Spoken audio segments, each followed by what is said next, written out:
This is Chasing the Natty, a college fantasy football podcast.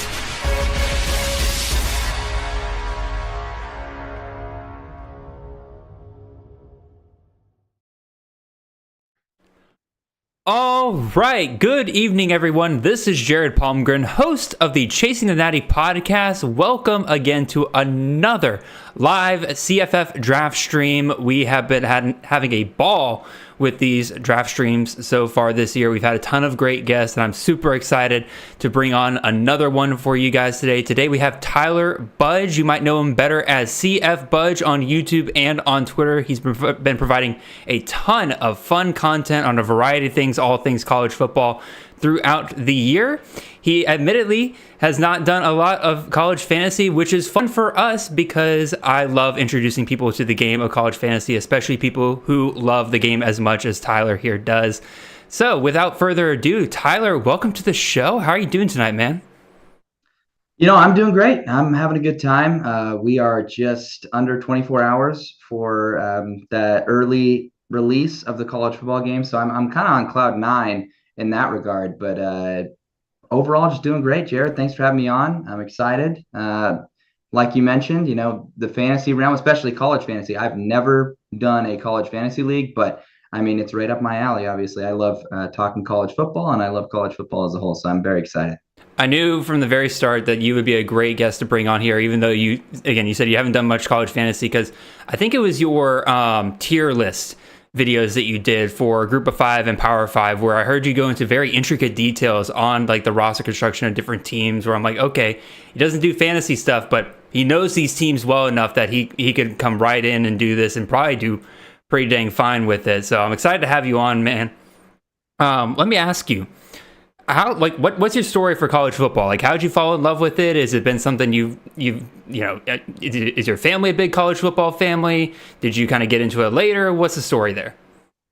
Yeah, I mean, it definitely started. My family is very much a college football family, and that just goes to like my dad and my uncles. They're all Oregon State fans, a couple like BYU fans mixed in there, but I was just raised to be a college sports fan, and so I was into college baseball, college basketball, college football, and it was normal to me that was cooler, better, more watched than the pro stuff. And I remember like it might have been like getting to like high school, I was surprised to like have an epiphany that, oh wow, like I think professional sports are like more popular. So it's always kind of just been in my DNA. College has always been my thing. So my upbringing definitely had a lot to do with it. I've definitely had that epiphany at some point as well, especially the regionality of it, right? Because like I'm down here in Georgia, heart of the SEC country, and like we live, breathe, and die college football down here. But then I started talking to some of my cousins up north and everything, and like college is just an afterthought up there compared to professional sports, and definitely something for me to kind of have. It took me a little bit to wrap my head around, again, especially since where I'm from.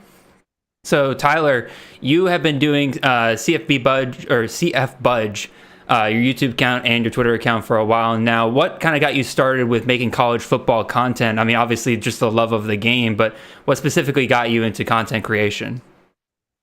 So I went to journalism school. Shout out Arizona State. Shout out the Cronkite School of Journalism. A lot of great people that go there and are currently going there.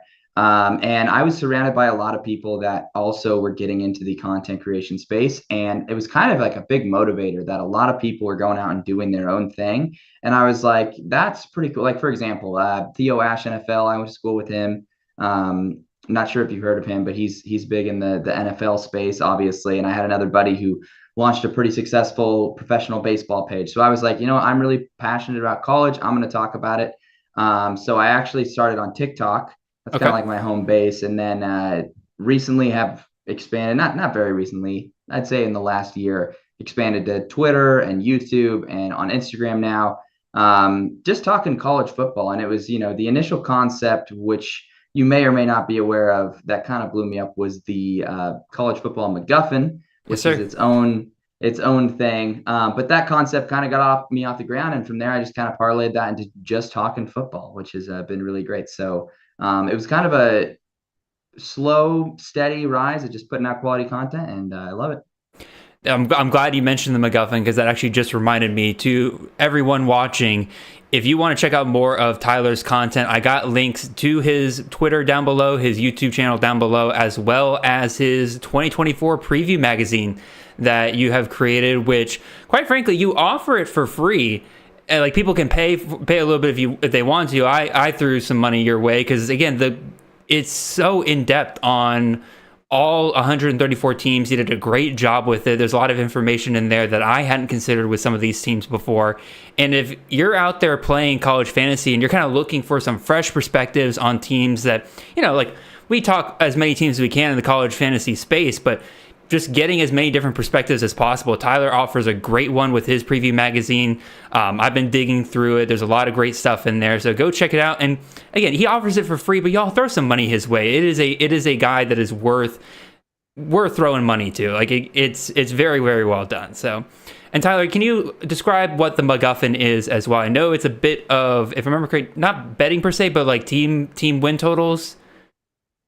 Yeah, so what the McGuffin is it's basically like the title belt of college football. So if you, from the very first game at the very start, Rutgers versus Princeton, 1869, Rutgers wins, they get the McGuffin, which serves as, whatever analogy you want to use, the title belt, the lineal belt, whatever. They hold it until somebody else beats them, and then the team that beats them gets it. And then so on and so forth, all the way up until the modern day. So, for example, Michigan has it this year. They open the season against Fresno State. If Fresno State beats them, they're going to get the McGuffin and go on. So I basically just tracked it in a spreadsheet, all the games, all the records, everything from 1869 all the way to the present. So wow.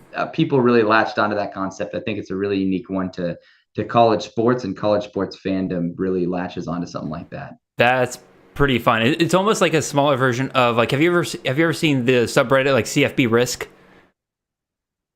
where every team? Oh, go ahead. I've heard of that. Is that the one with the like where it's like the map and they steal territory? Yeah. Every time a team beats another team, they steal territory, and you see who has the most territories and who has the most like counties at the end of the year. It's a pretty fun concept. I've seen it quite a bit. So yeah, we got the draft starting here in about 1 minute here. Tyler, you got the 1-5 pick. I have the 1-9 pick. So we're like not decently far apart in the draft, but we'll have some space in between to kind of discuss our picks, which will be nice.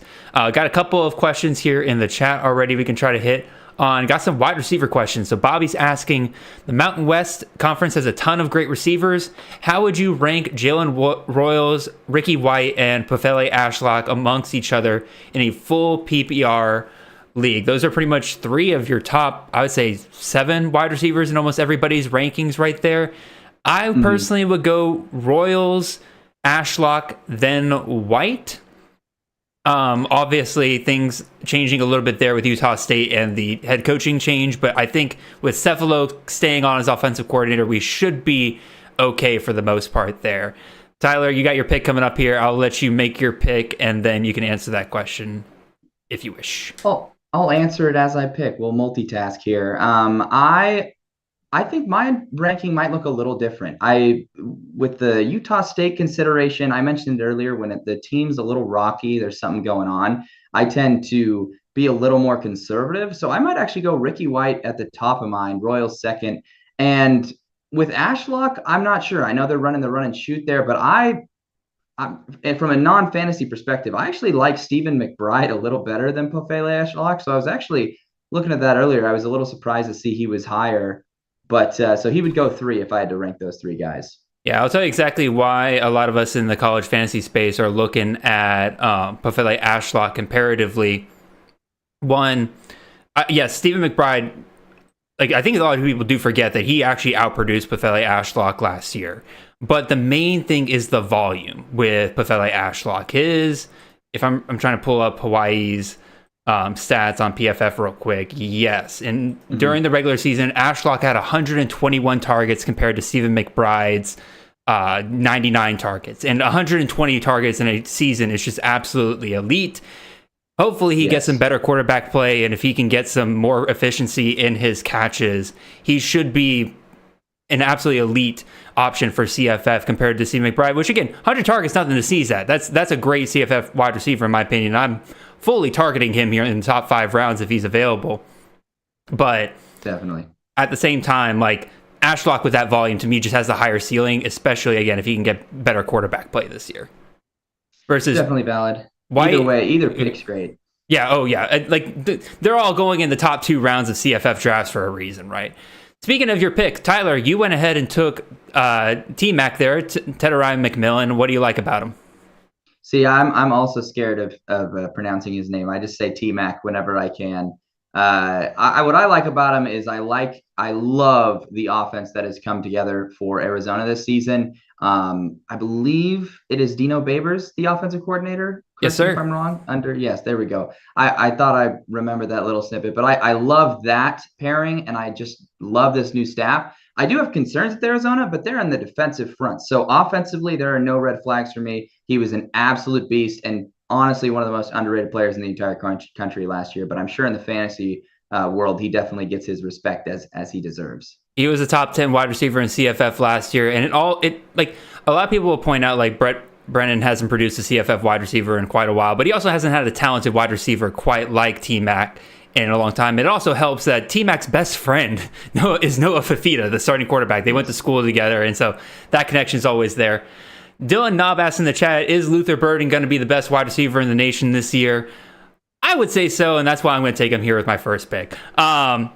Obviously, going with the most talented wide receiver is not always the best thing to do in fantasy, right? There's a difference between production and talent level, right? Especially when all the most talented guys are concentrated to a lot of the same teams, things tend to fall apart a little bit on that front. But Luther Burton, man, clearly the best weapon that Mizzou has this year. He's in the Kirby Moore offense, playing that slot role that is just constantly fed over and over and over again. I fully expect him to be one of the first wide receivers taken off the board in next year's draft. I don't know if he'll be the best wide receiver talent-wise, but I'd be willing to put decent money on it. That's why I took him here. I definitely agree. I mean, there's a lot to like there, especially just like you were talking about, the wide variety of ways they get the football in his hands. I mean, if he doesn't touch the ball in a Missouri game, it's because Missouri scored like less than 10 points. Like, the dude is an absolute beast. My one concern would potentially be if he can stay healthy, but he was able to stay healthy for a good chunk of last season. I remember he missed maybe a game, 2 games down the stretch, but I think they did a really nice job of surrounding him with talent. I can't remember right now what that Georgia State's running back name is that they landed this offseason. Marcus Carroll, there it is. I really love that addition on top of that. So I think that could help take some of the load off him like Schrader was able to do last year. All right, I'm excited to see what I can get back here on the 2-4. I'm looking at 2 names that are right at the top of my queue. Hopefully, I'm again, Joe's probably listening. By the way, quick thing, Tyler, be careful who you mention before they're off the board, because these guys in the chat are little vultures, and the moment you mention a player's name, like that player's probably coming off the board pretty soon. So, okay, I'll keep that in mind. I see Maffa got picked by Joe already. I'm a little suspect, as we talked about earlier. All right, Joey Hooper comes off there. I'm going to go ahead and take my top running back here. One of the best running back systems in America. Give me Lance Leopold's top running back. Give me Devin Neal. Very, very excited about that. Top 10 running back in CFF last year. Daniel Highshaw is there as well, but man, they run the ball so dang much that I'm not worried about it whatsoever. He should be able to repeat what he did last year. And quite frankly, he probably could have gone off to the NFL this past year, but Kansas NIL brought him back. What is Mando doing here? He's just building an Oregon squad. Yeah, but I don't blame him, man. Again, that's a probably top 5 offense in the country. Bo Nix was a top 2 quarterback in CFF the last 2 years. Dylan Gabriel's coming from Oklahoma, where he was a top 2 quarterback last year.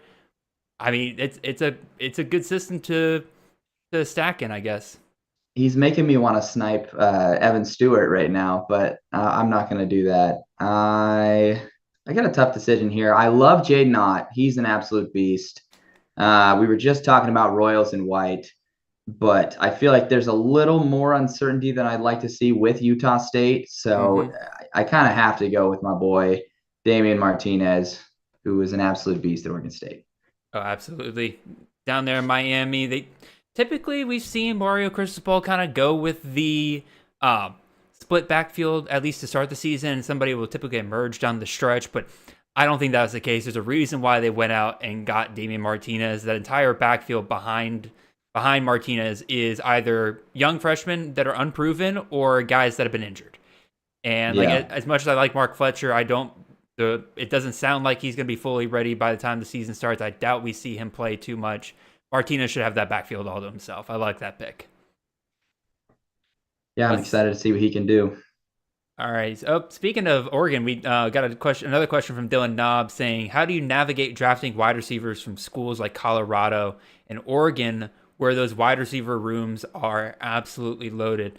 I think in Oregon, it's a little bit easier because you have your top two guys, really, Tej Johnson, and then you have Evan Stewart, who's going to kind of replace, or who is going to replace that outside position where Troy Franklin, which is an absolute beast for college fantasy last year, top 3 in the country. It's part of the reason why, even though Tej Johnson's a returning receiver for Oregon, I do have Evan Stewart slightly ranked ahead because that's the most productive wide receiver in Will Stein's offense typically.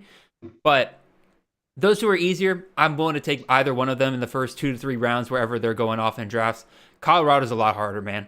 Because again, you have Travis Hunter, who has a nepotism factor. You have Jimmy Horn, who was a beast to start last year, but is now kind of faded down the stretch. They bring in Will Shepherd, right? He's going to be that other outside position that replaces Xavier Weaver. And then they bring in LeJohntay Wester, one of the best G5 wide receivers in the country last year.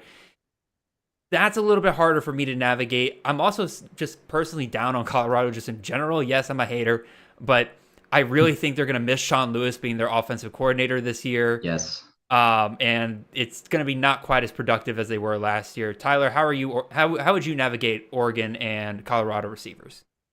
I really like banking on transfer receivers, especially if the team has invested a lot in them. Like I look at Oregon, they've got Tej Johnson in there. They invested a lot, or not Tej Johnson, sorry, Evan Stewart.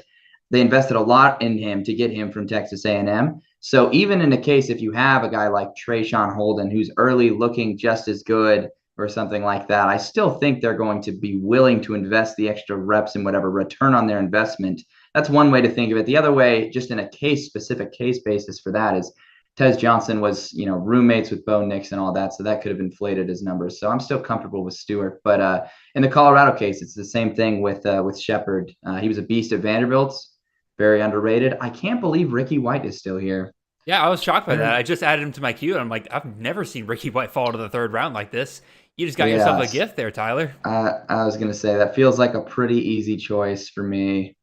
But just hoping this other guy I'm holding on to can stick around for a couple more rounds.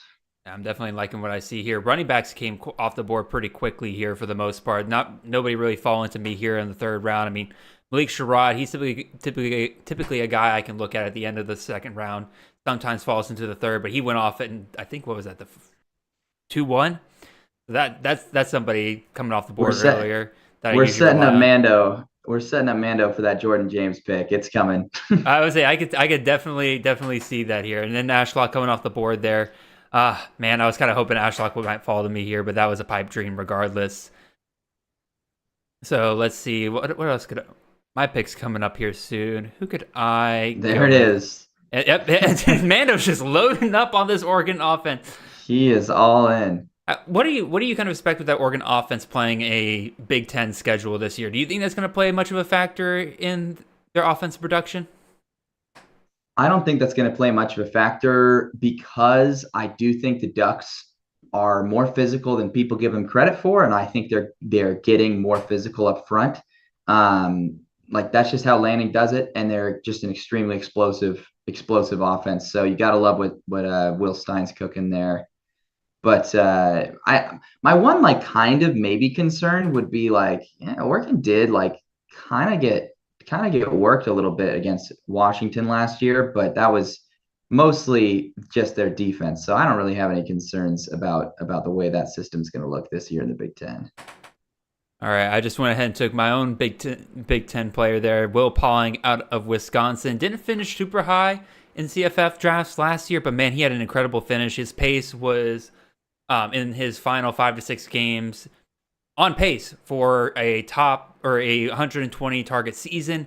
that Phil Longo slot wide receiver. Think back to your days of Josh Downs. Think back to your De'Ami Brown, Daz Newsomes whenever they played in the slot there.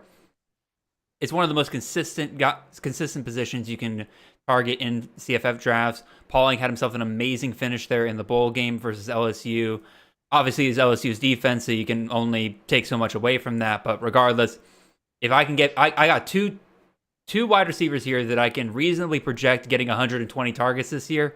I'm feeling very, very confident about that. Yeah, seeing that Wisconsin logo always makes me nervous, though. Just with how the offensive transition last year kind of went for them, but with the targets Pauling gets, you can definitely justify it. And what we've noticed in the CFF space is that, man, year two jumps are real. Like, when you have offensive coordinators coming in and having to revamp entire offenses, that second year when they can bring in their own guys, all the guys that are there have had 2 years to really learn the system. It helps them out a ton. I will say, this next running back pick I'm going to make is probably a little risky, given the fact we don't really know what kind of system they're going to be running here, but I can pretty decently project that LeQuint Allen is still going to be a massive part of Syracuse's offensive plan this year. He was a massive piece for them last year when everything else was falling apart on offense. Their passing game, the quarterback's not, being healthy whatsoever. I mean, they had to start a tight end at quarterback. Let's be real. LeQuint Allen was always there for them. It seems like from all indications they're going to rely on him again this year, especially with their number 2 back being Yasim Willis, who's a true freshman. Allen will be a huge part. He is a great receiver out of the backfield. He's one of those guys that can probably be on the field every single down in a competitive game for Syracuse, and I'll happily take that here. Yeah, I think that's a great pick. Syracuse is a team that a lot are very high on because of what Fran Brown's been cooking. Fran Brown's been cooking. Have you seen their schedule? It is so there. I've been calling them the Louisville of this season because they could totally make an ACC title game run just based on schedule dynamics alone. Exactly. I mean, their hardest game is what? At Virginia Tech? That might be their hardest game. Or is Miami, are they at Miami or Miami at home?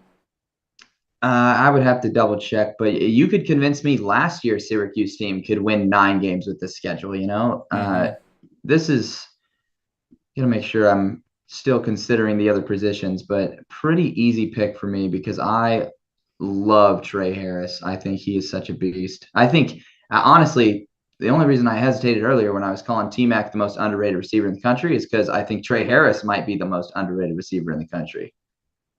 See, I actually just did a show recently where we talked about guys that I and one of my friends, Nate Marquise, think are overrated in college fantasy this year, and probably the guy that I laid into the most was Trey Harris.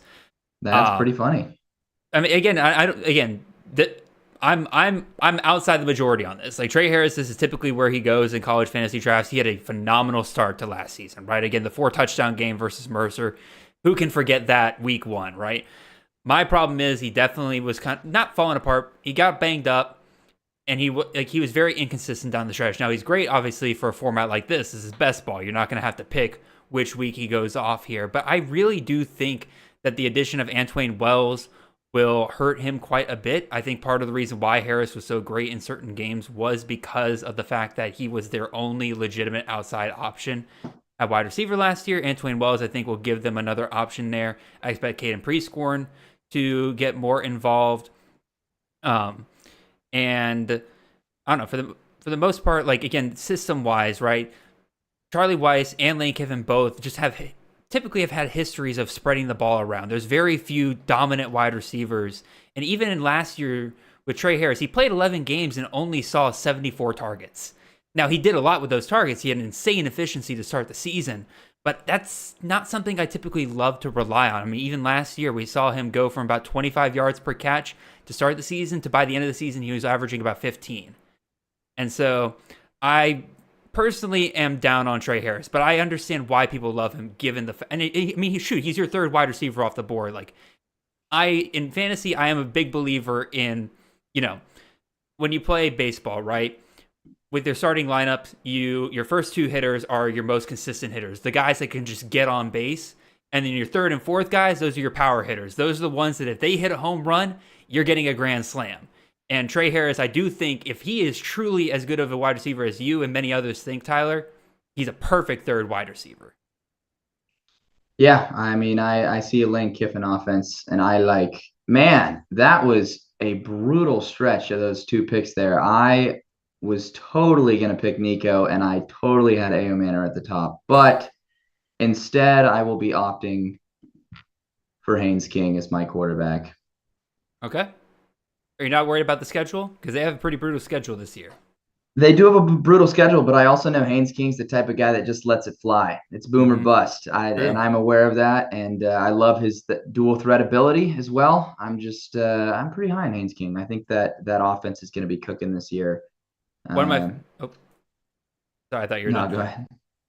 So I actually had the privilege of attending a coaching seminar here in Georgia, and one of the speakers was Buster Faulkner, the offensive coordinator at Georgia Tech, and he broke down using dual threat quarterbacks in the red zone and some of the plays that they run, and man, they love using him in the red zone. Like they know for a fact that he is a difference maker down there, which is obviously great for college fantasy, right? Typically, you get down to the red zone, you're worried about them handing it off to the running back 5 times in a row just to get him in the end zone. Not with Haynes King. I mean, Jamal Haynes, I like him to death, but man, Haynes King, I could easily see hitting 10 touchdowns on the ground again this year. The main thing that puts Haynes King down, despite the fact he was a top 10 quarterback in CFF last year, is brutal schedule, and they have 3 bye weeks this year because they play in week 0. So that's pretty rough. All right, let's see. That's okay. We're still rocking with my boy. Nope, totally understandable. Let's see. Quarterbacks, I could probably just a smidge here. Talked about going for grand slams on your third guy here. I'm going to do the same thing, but with running back here. We love Steve Sarkisian running backs, and if you can give me Devin Neal, LeQuint Allen, and Cedric Baxter as the clear number 1 for Texas this year. If he can fight off Jadon Blue there, man, oh man, I'm ready to have one of the best running back rooms in this draft right now. I think that, again, if I can get all 3 of those guys to line up the way that I want to, it's going to be a hard running back room to beat. Fantastic pick. I had him queued, although it would have been a fever dream to get him next round. Shout out to Justin Nodding. I think he's absolutely killing it right now. The Giddens, McLeod, Dart, and McBride. I think that is a fantastic. I think it was great value with the McBride pick, honestly. Oh, no, yeah, McBride typically goes off in this range. And again, he was a 1,000-yard wide receiver last year, and I don't see any reason why he can't reach that again, because all we're really thinking is that we'll be seeing we'll be seeing the run and shoot just improved even more from last year.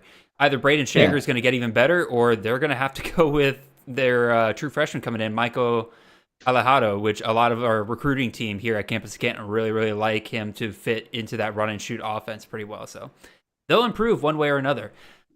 Carp, you're killing me, man, with those quarterback picks there. I was kind of hoping Jackson Arnold would make it back to me here. But that's fine. I'm willing to wait on quarterback. That's a position I'm typically okay with waiting on. I think I might load up just a bit more at the quarterback position, or maybe I take a wider. No, I can wait. I can wait around there. Gadsden goes. That's crazy.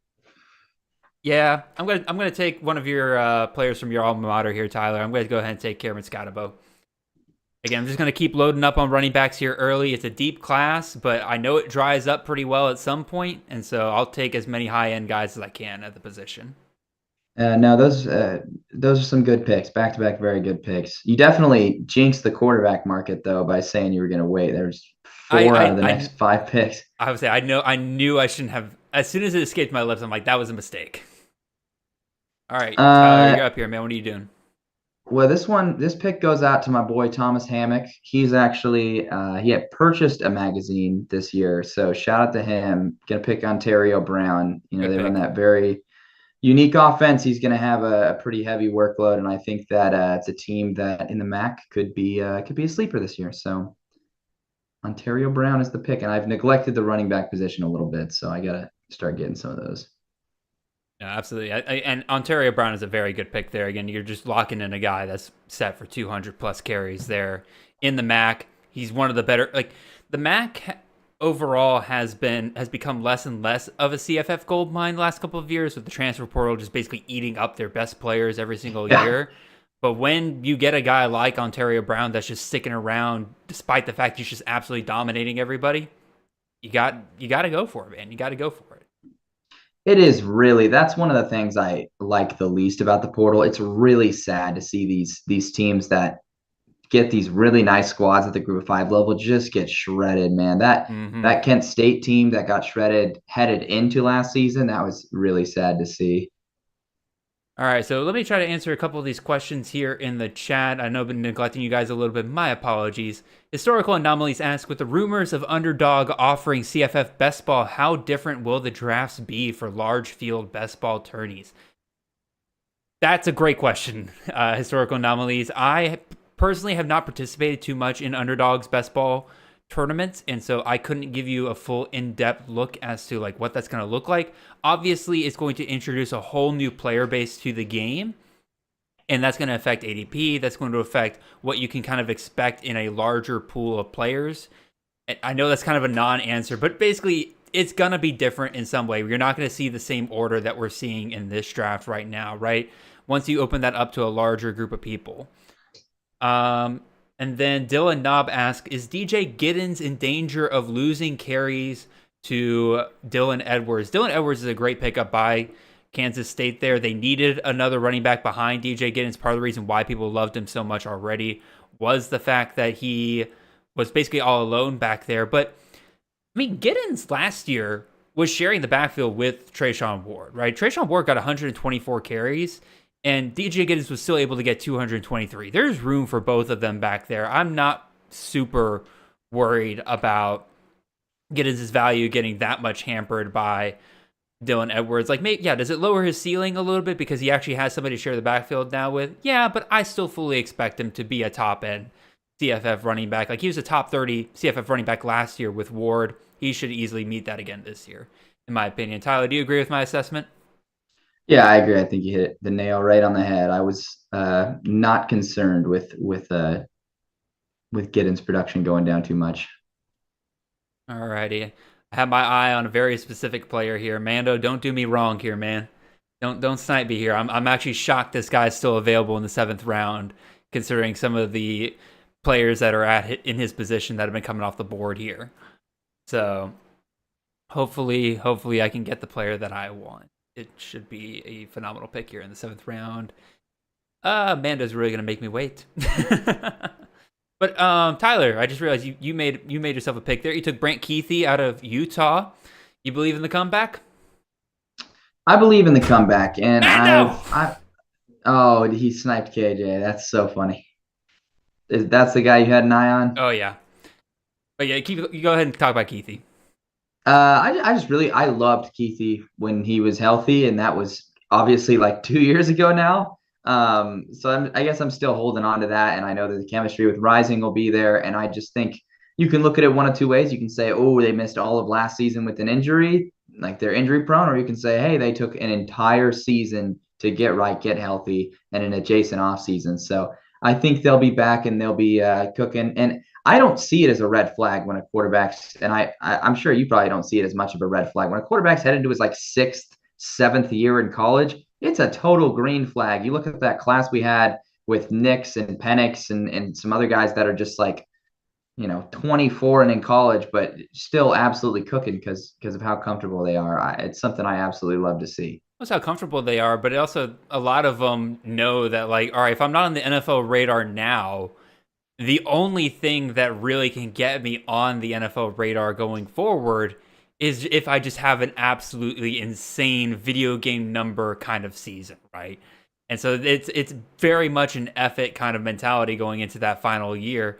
That's like you said, look at Kenny Pickett. Kenny Pickett was an absolute nobody in college football for the longest time until his senior year, where they like. Now, granted, Satterfield being the not Satterfield. Who was his offensive coordinator that year? I can't remember off the top of my head.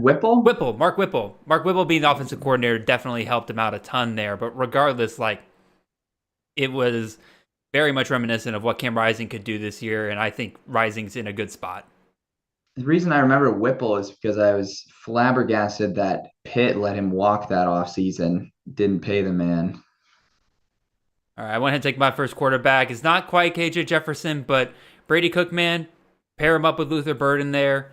He was a 25 point per game fantasy quarterback last year. I see no reason why he can't do it again this year, especially as you kind of mentioned, Tyler, he's going into his senior season here. Very much going to want to put up some video game numbers here in order to try to get drafted. I think he's another guy that absolutely fits that role.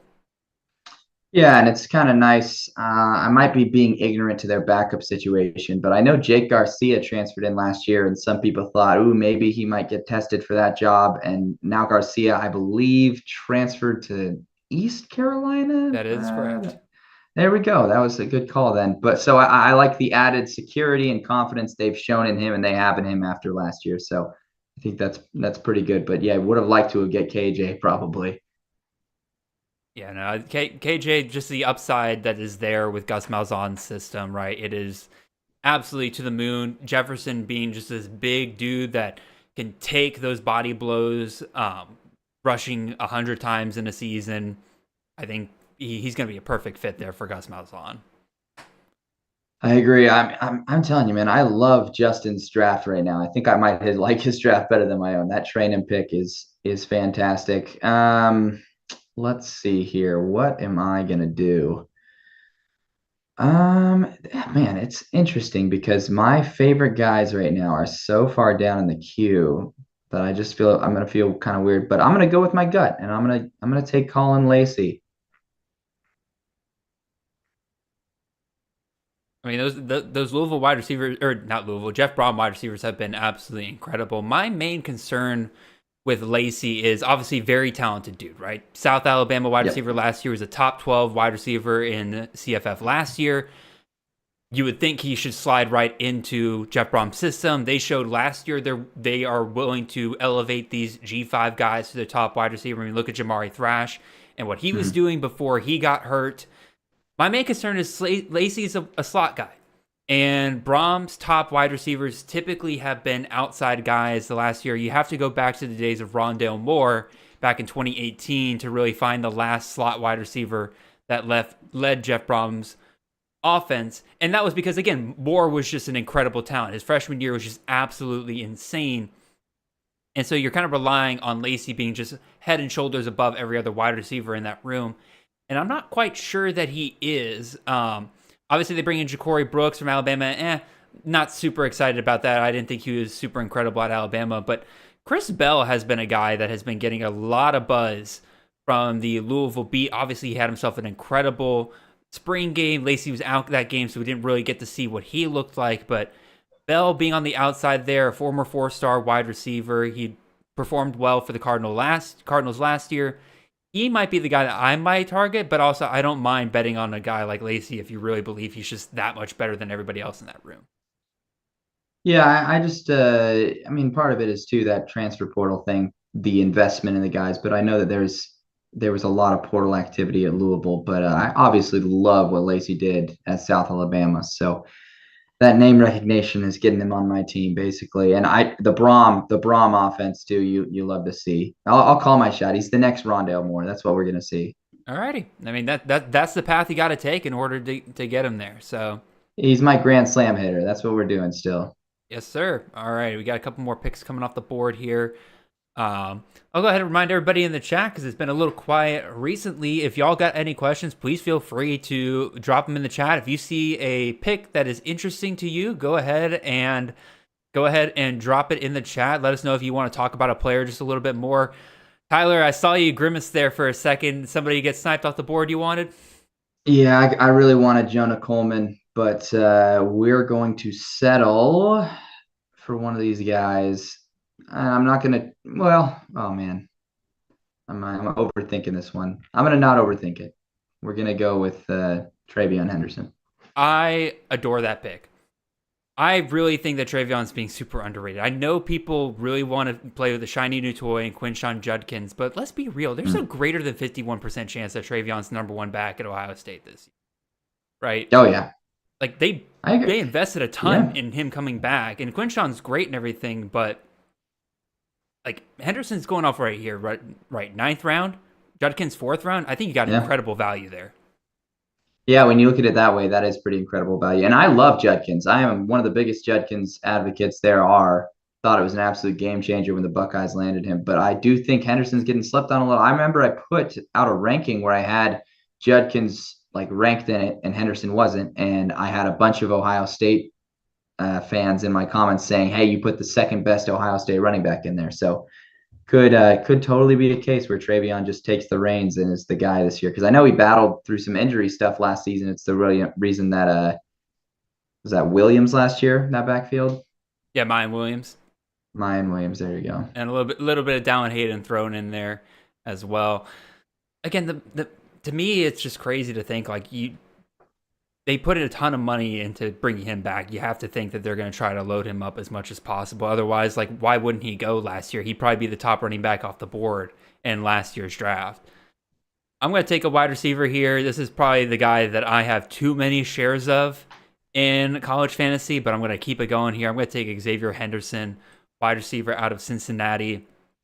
Came into Cincinnati last year, saw 99 targets in what was, quite frankly, a very unfortunate offense last year with Emory Jones as a quarterback. I really thought that Emory Jones would have that kind of senior last ride season, kind of play F-it ball a little bit. Well, unfortunately, he just turns out not to be a very good quarterback.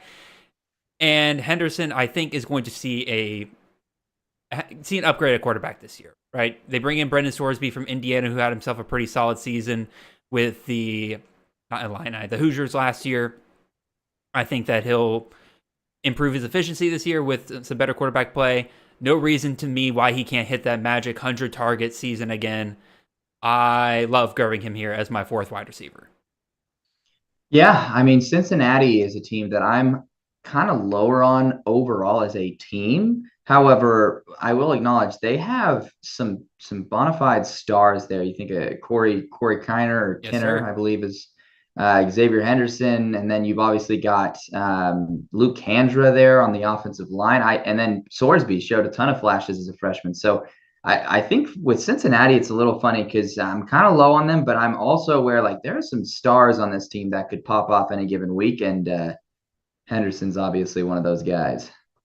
All right, I'm excited. I'm thinking about grabbing another wide receiver here, hoping that Joe's not going to snipe me. It's their favorite game to play. You are getting some praise from our friend Nate Marquise in the chat. Nate's a very smart guy, but he says, really enjoying the commentary from you, Tyler. He says you really know your stuff. So giving you some praise there, Tyler. Good job, man. Don't praise me yet. I'm not finished. Job's not finished. Gotta finish strong. I would say we're 10 rounds in out of 30. All right, I'm going to go ahead and take a guy that shot up CFF draft boards this year. It was a guy that nobody really had on their radar to start the season, but man, the spring, the reports are hard to ignore. This is a team that, we're kind of worried about whether or not they'll have the scoring opportunities or not, but the reports are clear. This is the top guy in an offense that we know we love the top wide receiver in. I'm going to take Denzel Boston, wide receiver out of Washington. Again, the reports have been just fantastic.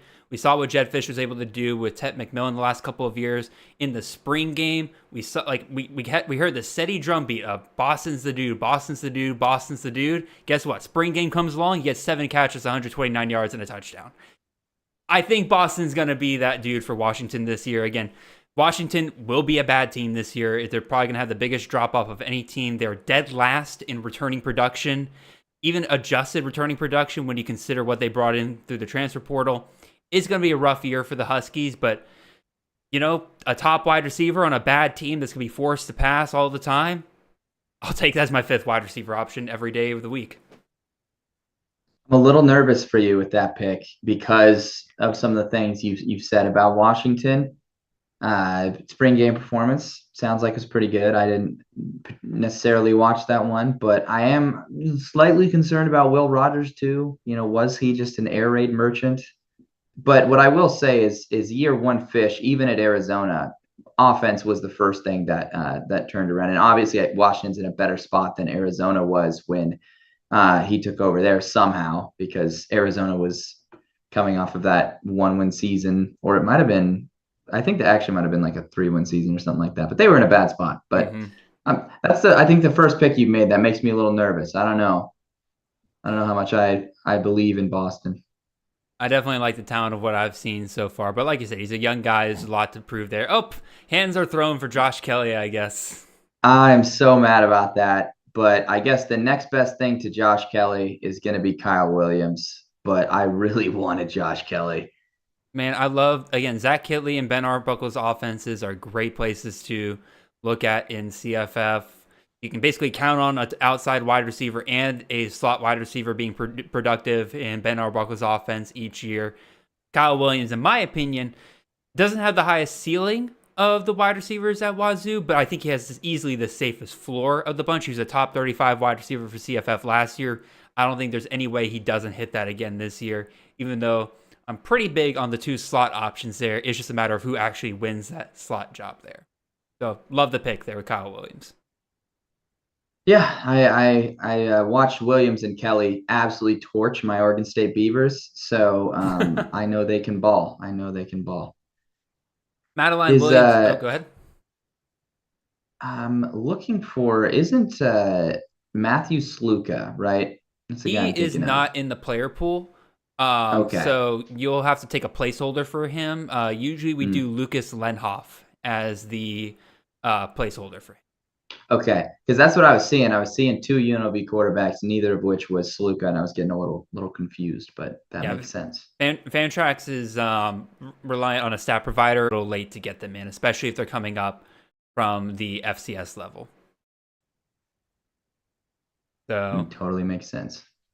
Madeline Williamson in the chat says, "Are you guys going to play College Football 25? If so, what are you most excited about?" I mean, shoot, you talked about at the top of the show, like that's easily the biggest thing going on in college football right now.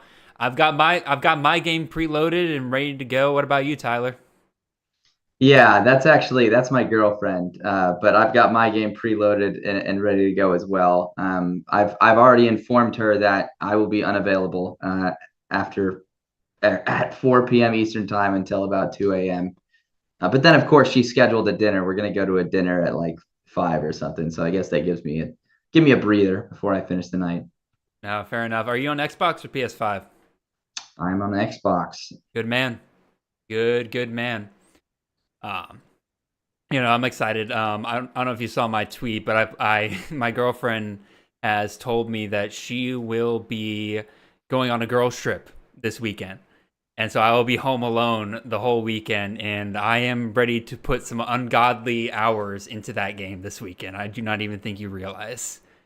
Stars absolutely aligned for you. It's beautiful. It was great. So I guess it's the question that everybody gets asked with college football 25, man. Like, who's going to be your first Dynasty team? This will be it's a spoiler because I'm gonna reveal it tomorrow, but okay. I'll gladly give a spoiler. I had kind of had the followers narrow it down for me. The final 2, East Carolina and UAB, and I just ordered the UAB hat. It should be showing up tonight. I'm going to be doing UAB. That'll be a fun one. Again, a lot of fun players on that team for sure. Amari Thomas just got taken there. He led the team in targets as a true freshman. Surprisingly high passing attack after what they were doing previously under Bill Clark there last year. So I'll probably, I'll go ahead and take their quarterback.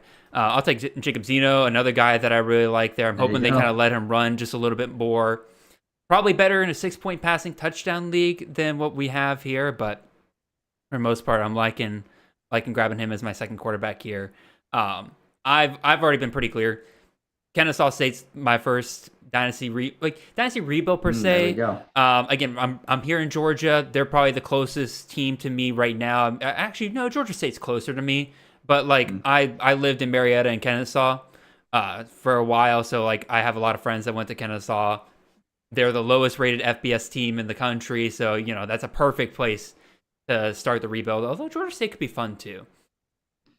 Both are pretty perfect. Georgia State would be a lot of fun, especially with how Dell McGee is using that portal. You could use the portal a ton, just abuse it, and it would still be realistic. No, absolutely. All right, I'm looking at what we got coming back here. I like my options. We'll see if Purple Rain and Joe are nice to me here. I will say a lot of people want to go like full rebuild with the teams. I don't even know if I really want to do that. My thing that I really want to do is I want to have like the coach experience, right? Where you start off as an offensive coordinator at a small school and then you see who wants to hire you at the end of the season. I want to like have that not coaching tree, but like having that climb as a coach, like going from offensive coordinator to small school, maybe to a better G5 school, then to a Power 5 school, then a head coach at a G5 school. Like that's the kind of experience I personally am really excited to experience in college football 25. I think that'll be a ton of fun. That's what I used to do on the old game on 14. I used to start at a smaller school as a defensive coordinator because that was always harder and made you want to rage quit, but then you're forced to work your way up. No, absolutely. All right, I just took my number 3 tight end for college fantasy this year in Jake Burningstool. So my rankings are mostly based off like my own preconceived notions and my own kind of feel for who I'd actually want to draft. Tight end so hard this year because outside really the top couple of guys, like it's a little hard for me to judge like who I actually want in front of them. So the one position that I actually do like full on projections for is tight end. And man, Jake Briningstool was somebody that really stuck out to me pretty early on of like, there's a ton of opportunity for great volume here. He is actually among all my tight ends who I have the most projected targets to on his respective offense. I have him at 84 projected targets. The next highest tight end that I have projected is at 75. Yeah, do I have that right? Yeah, 75 targets. And that is actually Brent Keithy, who you took earlier. And so like that kind of tells you how much I'm really kind of buying into Jake Briningstool there. He's got some good yards per reception there. His projection basically puts him out at tight end 3 for me. So I'm happy to get him here in the 12th round versus when people were taking guys like Harold Fannin or Rondé Gatson up there in the 6th, 7th round. Yeah, seriously, that is it Jolly or Holy? The NC State pick stands out a little bit from Mando, 8th round. And if you're buying the Clemson offense transformation, Briningstool's the one to make. I'm going to follow the tight end trend. I thought I was about to get sniped. I'm going to go with Nick Harbor. Dang you. Dang you. I was kind of hoping you'd come back to me. Good pick. I've got another tight end with my eyes on too, but maybe that's a little overzealous at this point. Potentially. We'll see. I'm going to go ahead and start loading up on some of these positions here. A lot of good guys still on the board. Probably need to start taking a look at quarterback a little bit. Because again, I kind of waited a little bit. So I probably need to focus on them here in this range. Good pick there by Johnny with Dylan Sampson. Typically, Tennessee runs a 2-back system, but man, it was hard to ignore just how efficient he was the last couple of years when he did get on the field. Yeah, he just got picked like the second I put him in my queue. He got snatched. Just gone. Boom. Puff of smoke. Yep. I'm surprised you didn't take over your last 2 picks. You didn't take Matt Sluka. You kind of brought him up, and then I actually was just wondering because I saw the other Cameron Friel, and I was like, oh, does that mean Sluka's already been taken? So that was more just a curiosity thing. Gotcha. I've got King and McCall. We're cooking over there. So Brooks Fawcett making an interesting point in the chat saying Miller Moss getting hated on too much. Miller Moss coming off there at 12-5. Lincoln Riley quarterbacks, typically fantasy gold, but here he is falling to the 12th round. A lot of people kind of scared that he's not going to be as good as obviously your Caleb Williams, obviously your Kyler Murray's, your Baker Mayfield's. People are kind of thinking about, oh, he's probably your next Spencer Rattler, right? Where he could get benched at some point during the season, especially with them bringing in UNLV transfer Jaden Mayava. Tyler, how do you read that USC quarterback situation there? I read it as Miller Moss being the guy, but I am keenly aware of how good Mayava has looked and how he could definitely take that job, which is why I would be a little bit more skeptical about taking Moss early. I think they're both ballers, but what Moss did in the bowl game, I think is pretty undeniable, and I think he could definitely come out firing. But who knows? It hasn't been all sunshine and rainbows with quarterback situations over there. It's been obviously fantastic, but I guess it was pre-Lincoln Riley I'm thinking about right now because I was thinking about the Slovis situation. But so just ignore me. Yeah, that was pretty Lincoln Riley there. Jordan Waters out of NC State. What do you like about him? I thought he was awesome at Duke, and I'm thinking back to last season. I was really high on Clemson at the start of the year, and then in week 1, of course, Jordan Waters was one of those guys that helped take down the Tigers. So I really think he can thrive in that rebuilt backfield. So I just grabbed Waters and McCall. So NC State's one of those teams, man. One of those teams that's just a sleeper every single year, and there's just a lot to like about that team and that offense. No, I love the pieces they brought in this year. Obviously, Kevin Concepcion went off earlier in this draft. I love Noah Rogers bringing him in from Ohio State. I was kind of hoping to see more of him last year with the Buckeyes. That just wasn't really wasn't to be, unfortunately. And Todd Skis is in the chat. Moss does not finish the season as a starter. So again, there you go. That's the divide really in the CFF community on how people feel about Moss. I personally think he's all right, and I think he's a great value there in the 12th round. I probably should have taken the shot on him if I had a few more quarterbacks to fall back on if that didn't work out. But I just took John Batir out of Washington State. That's my projected starter for the Ben Arbuckle offense. It's been a fantasy goldmine the last couple of years. He's had top 10 quarterbacks in Cam Ward last year. Before that, you had Austin Reed. Before that, he was there with Zach Kitley in the absolutely phenomenal offense that was Western Kentucky in 2021 with Bailey Zappi. And so I'm ready for him to do it again this year. I'll probably shoot for the backup quarterback there, Zevi Eckhouse, who apparently is challenging John Batir there. So we'll definitely see. I'm going to go ahead and also take my first running back since the 6th round here. Been waiting quite a bit, but there's some guys on the board that I'm pretty happy with, and I'll see how many I can get here in the next couple of rounds. But I'll take Marion Lukes, another MAC guy here that I'm kind of surprised didn't take his shot.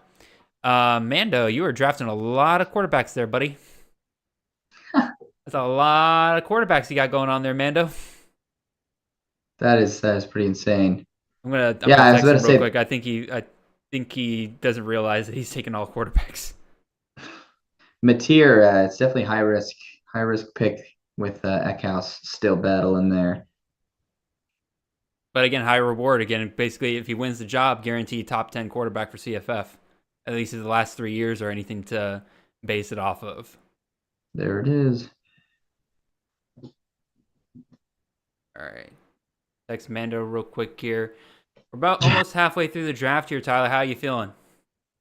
I'm feeling pretty good about my squad. I really like who I've brought in at quarterback and receiver. I think those are probably my 2 strongest positions, and I think the Nick Harbor versatility is going to be big. It will be pretty big because again, like if you can get the potential top South Carolina wide receiver, which has been absolutely phenomenal last year. I mean, Xavier Legette was phenomenal for South Carolina before he got hurt last year. If you can get that, but also tight end eligibility, you got a potential cheat code there. Yeah, exactly. That's always clutch. Let's see. What am I going to go with here? I'm a big Scotty Walden believer. Nice pick there with Javon Jackson. I think any UTEP player is going to be great value. And yeah, I think he's due. Let's get it. 200 plus carries last year. There's really nobody else in that backfield that really scares me in terms of challenging him. He's a guy that he's gone undrafted in a lot of leagues that I have been in, and or at least not ones that I've been in, but ones that I've gathered for our ADP. I'll look for where Jackson's going, and he's just not there after 30 rounds, and I'm just like, huh. Definitely somebody that I think a lot of people are sleeping on there. So good pick there by Russ there with Jalen Moss. Love that pick, especially if he can hold on to that slot receiver position. Although they did bring in 2 FCS slot receivers and Raylan Sharp and Shadone James that potentially could push him back outside, which, Moss is still the best receiver they have. But if you're talking system wise, you definitely want Moss in that slot position way more than the outside. So let's see what we got going on here Any other comments in the chat? Nate says, gone are the days of John Mateer going round 20, which is strange given that he's no closer to being QB1 than he was 2 months ago. I think, again, I don't think Mateer was going that late because people weren't considering him being they were concerned that he was a star. I think people just legitimately forgot about Wazoo for the longest time. And they could be it. And I think that people, once they realize, like, oh yeah, like Ben Arbuckle's still there, we should go after the top guy potentially there. But I agree with Nate in the fact that there is a pretty decent ADP gap now that's growing between Xavier Eckhouse and John Mateer that probably isn't as warranted as we make it out to be. I'll probably grab Eckhouse here in the next 5 or 6 rounds just to be safe. But now that I say that, somebody's going to take him from me because that's just how this works. Tyler, you're back on the clock. What are you looking at? I am back on the clock. I am looking at a lot. I'm trying to get some positional value here. So we'll go with another tight end, Colson Loveland. We do have Harbor, but I'd like a second pure tight end on my roster next to Keithy. I think it's a good pick. I got a tight end in my queue right now that I'm pretty sure will make it a pretty decent number of rounds. So I'll probably hold off on grabbing some more tight ends here for a bit. But who knows? Maybe I grab a few that I know will come off the board here. I don't know. Definitely going to look at running back here. I got a few guys that I want to get before that position dries up, and I'll go ahead and take my guy. Take Parker Jenkins, running back out of Houston, led the team in rushing as a true freshman there. You bring in Willie Fritz, who's given us Mekhi Hughes and Tajay Spears the last couple of years. I'm a little worried that he might revert back to his committee days before Tajay Spears was his top guy. But regardless, like, Jenkins is a good back all around, can rush, can catch out of the backfield. Should, in my opinion, command a lion's share of the work there at Houston. You're in the Big 12. It's going to be a high-scoring conference. I'm feeling pretty good here with Parker Jenkins as my 6th running back off the board. I'm liking it. Loading up on that position. I was going to mention earlier, speaking of quarterback battles, because you were talking to Mateer and Eckhouse, I saw Finley go earlier. Is he still battling with Veldkamp, or does he have the job? It seems like he has the job for right now. I don't think it's necessarily I don't think it's like a strong hold on it per se. They didn't come out and say like it's Finley's job, but all the indications from camp seem like he's got the upper hand for right now because of the amount of experience that he has. Yeah, because the dynamic there is similar to the USC dynamic where Veldkamp had the crazy bowl game, just like Moss did. But it's interesting to see Finley getting projected above him. I've gone back and forth on who's going to start there, but it's interesting to see him because I just looked up Veldkamp. He's like ranked in like the 900s, so they're pretty sure. Alrighty, back on me here. Do I load up? Do I continue to load up a running back? I'll probably wait here. I got some guys that I like, and I'll go ahead and grab any quarterbacks that I really love. Guys I can wait on for the most part. I'll go ahead and take my shot on another wide receiver here that I'm fully expecting to reach 100 targets again this year. Again, still a little worried. Again, the fact he reached 100 targets last year and, wasn't that great of a CFF option, but we know for a fact that PJ Fleck can put together some incredible wide receiver seasons. I mean, think your Rashad Bateman seasons, think of your Tyler Johnson years. I'm hoping he does it again with Daniel Jackson with some improved quarterback play with the FCS transfer they brought in with Max Brosner there. Give me a resurgent Daniel Jackson senior season here in the 16th round. Real quick, before we get too much further, y'all, appreciate all of you guys watching out there. If you have not already, go ahead and like the stream. I forgot to mention this at the top of the stream. That's my bad, y'all, but go ahead and like and share the stream with any of your college friends. Again, we are obviously here just discussing college football in general. Again, the draft is the fantasy background, provides a lot of great discussion on different players, but have them come in here. Let's talk college football. Let's talk CFB 25, right? Let's talk about all the things that we love. We're just here to have a good time. Appreciate it. I'm seeing the like numbers going up already, so I appreciate you guys for doing that. And yeah, let's have a good second half of the draft here. And Tyler, you're making sure that you got that Ole Miss wide receiver room locked down. You got yourself Antwain Wells. Yeah, you made some good points when I went for Harris, and I think getting Wells in the 16th round, that's fantastic value for me, even though I think the system's still trying to tell me I reached a little, but I think I'm okay with that. Yeah, he's definitely a guy that goes off pretty late. I really think people just forget that he transferred there. Now, granted, again, he had his own health issues at the end of the season. How much of that was really real? I mean, there's some debate there, but regardless, I think again, grabbing both of those guys, you'll have a CFF relevant wide receiver between one of those two guys pretty much every week, given that offense. Oh, that was a great pick, that Veiling pick.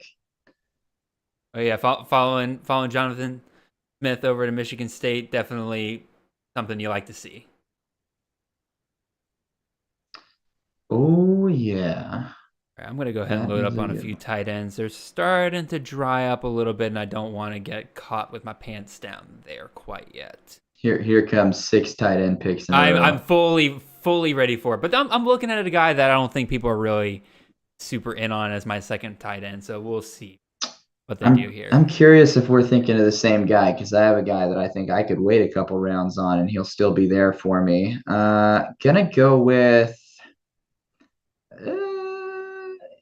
I'm comfortable with this. I'm aware there's a lot of variables that could affect his season negatively, but I think Barian Brown is just a beast. So definitely one of the bigger disappointments in CFF last year. I think people were really hoping that Liam Cohen offense would really kind of take off again, and just wasn't there with oh my God, what's the quarterback they had last year?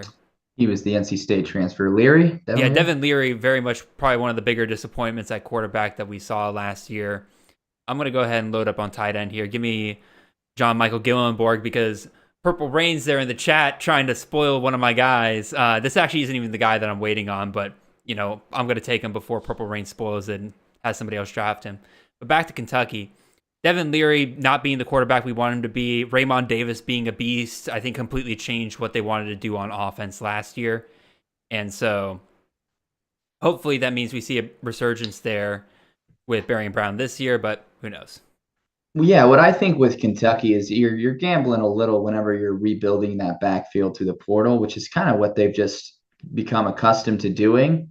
Mm-hmm. And so you go from Levis to Leary. I just think Vandegrift is a guy that I actually have a lot of stock in as a quarterback. And then I think the Traino edition was good. So I think that offense will just look a little bit better this year. And I think Brown, he just has the raw skill set there too. And I wasn't hurt by him last year because I wasn't in college fantasy. So I'm able to naively just bank on him.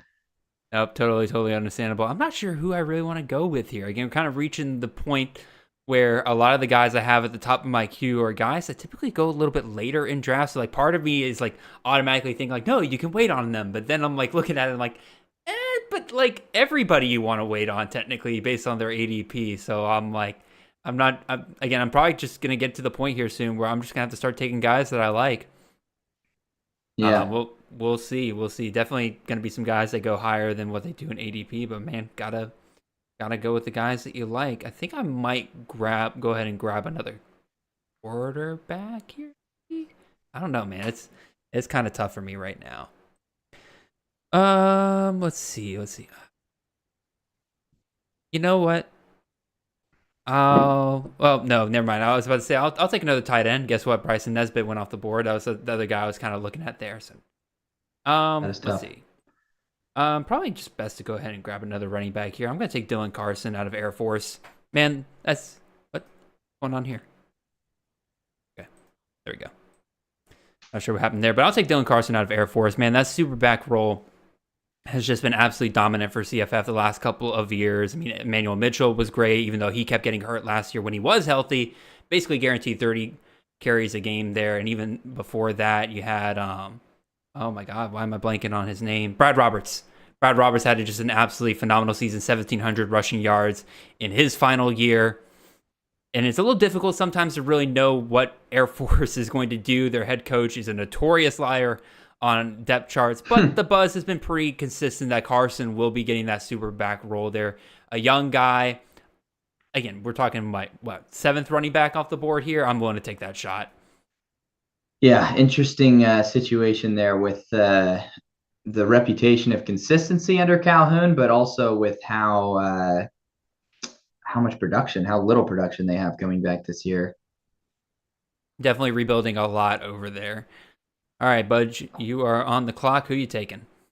Yeah, I'm going to go with the guy I talked to at Big 12 Media Day. Load up on quarterback. Baron Morton is a young guy I believe in to be the next guy. I went to Texas Tech, Oregon last year. Chuck had the game-losing fumble at the end of the year, or at the end of the game. And on our way out, everyone was chanting Baron Morton. So learned about him at that time, and I've been kind of following him closely ever since. I think he did a pretty good job last year when he was playing. So yeah, there's definitely some health concerns there. I believe he just he's had a lot of off-season surgeries from this past year, and even at Big 12 Media Days, I think he was talking about how he was still talking to doctors at the time. So definitely a little concerned about him being able to be fully healthy for the season. But it's a Zach Kittley quarterback at the end of the day. We saw what he did with Bailey Zappi, and you're hoping one of these days he'll have another one of those quarterbacks there at Texas Tech, and he can get that offense going like he really wants to over there.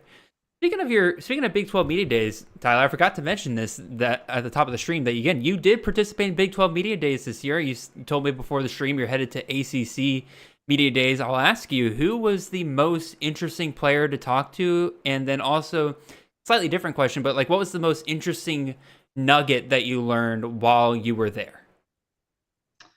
Yeah, most interesting player that's an interesting one to think about. I definitely enjoyed talking to Taj Brooks. The guy in fact, I've got it behind me on the wall. He was handing out poker chips with his face on it as his race to being the Texas Tech all-time leading rusher, I think it was.